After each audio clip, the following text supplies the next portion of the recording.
E depois do jogo, o técnico Gilmar Dalpozo recebeu uma homenagem pelos 200 jogos na Chapecoense.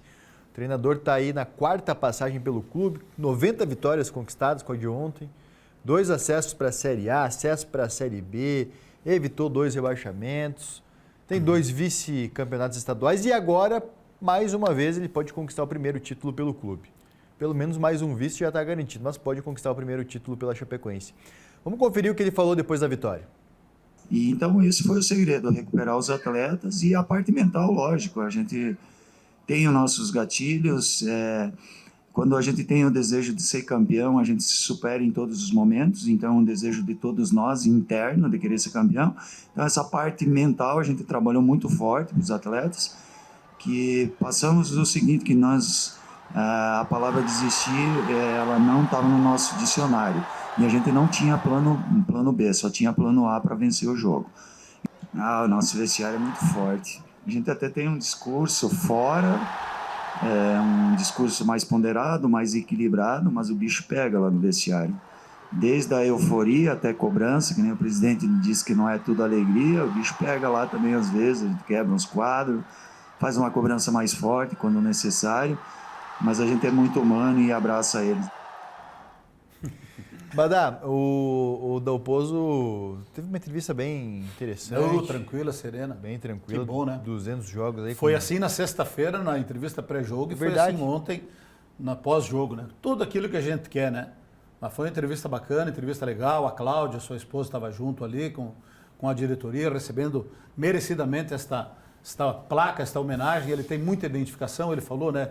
200 jogos, 200 vezes eu digo que amo a Chapecoense, está ali com João Carlos Maringá, que é um cara que tem um papel importante também nessa trajetória do Gilmar Dalpozo, o presidente Alex, o vice Jaime Bordignon, está aí a sua esposa Cláudia, que é quem mais sofre, né, quando perde, principalmente, mas tem um trabalho espetacular.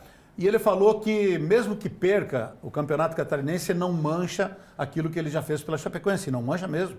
O que ele já fez está na história. Está escrito ali na história, os acessos, quando evitou o rebaixamento, mas para o currículo ficar da grandeza que o Gilmar Dalpozo merece, ele precisa desse título. Já tem 2 vice-campeonatos, já tem 2, em 2013 e 2025. E da maneira que aconteceu em 2025, lá contra o Avaí, ele foi um dos mais revoltados, ele invadiu o campo para ir lá tirar satisfação. Quarto, ele foi punido, entraram até com uma queixa-crime, veja se pode, contra o Gilmar Dalpozo. Então agora vai ser uma decisão, a terceira do Gilmar Dalpozo, e não pode ser 3 vezes vice-campeão. Chegou o momento do Gilmar Dalpozo ser campeão. Só tem um resultado que interessa a Chapecoense nessa decisão, que é a conquista do título. Eu assisti no sábado a vitória do Barra por 3-0 diante do Camboriú. O Barra fez 1-0 no primeiro tempo, assisti todo o jogo. Fez 1-0 no primeiro tempo. No segundo tempo o Camboriú cresceu. O goleiro do Barra fez uma baita defesa, depois o guri meteu uma bola no travessão, ia ser um golaço. O Camboriú estava em cima para empatar, num escanteio, o Barra armou contra-ataque, fez 2-0, depois fez 3. O 3-0 não diz exatamente o que foi o jogo. Tem alguns jogadores lá conhecidos, inclusive aqui do Oeste, o TT, o Pérez, que passaram pelo Concorde, mas é um time que a Chapecoense tem todas as condições de vencer. Primeiro jogo lá em Itajaí no domingo, 6 horas da tarde, e o segundo jogo no dia 8 de março, aqui em Chapecó, 6 horas da tarde também.